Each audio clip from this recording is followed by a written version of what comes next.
Pakinggan nyo bayan ng Pilipinas. May kwento akong dala na puno ng pag-asa. Si Professor Nuds Bruce, di lang basta guro, outstanding educator, inspirasyon ng tao. Isang customary lawyer, alagad ng hustisya, katarungan ng layon, walang inaapi sa kanya. Tagapagtaguyod ng karapatan ng masa, sa bawat laban siya ang ating pag-asa.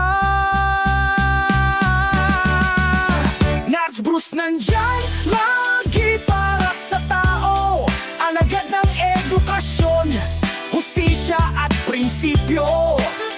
Para sa magsasaka, siya'y lumalaban, boto natin magsasaka.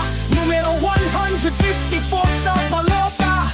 Tulungan, magsasakay kanyang tinututukan, pag-angat ng agrikultura ang layon ng samahan. Party list na para sa bayan at masa, boto natin magsasaka, katuwang ng lahat sa lupa. Hindi siya sumusuko laban sa hamon, sa larangan ng batas siya'y matibay na kanon. Edukasyon, katarungan at pagkakaisa, iyan ang advokasya ng ating bayani sa balota. Bawat salita niya'y puno ng karunungan, bawat galaw niya may layunin at dangal. Para sa kabataan, magsasaka at bayan, si Nuds Bruce ang kailangan sa kinabukasan.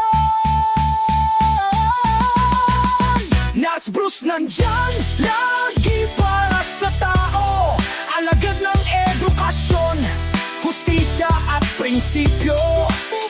Para sa magsasaka, siya'y lumalaban, boto natin magsasaka. Numero 154 sa balota. Tulungan, kaya't bayan, sama-sama nating isigaw. Professor Nuds Bruce, sa puso't isip ay ilaw. Sa balota, huwag kalimutan ang kanyang pangalan, 154. Boto natin magsasaka.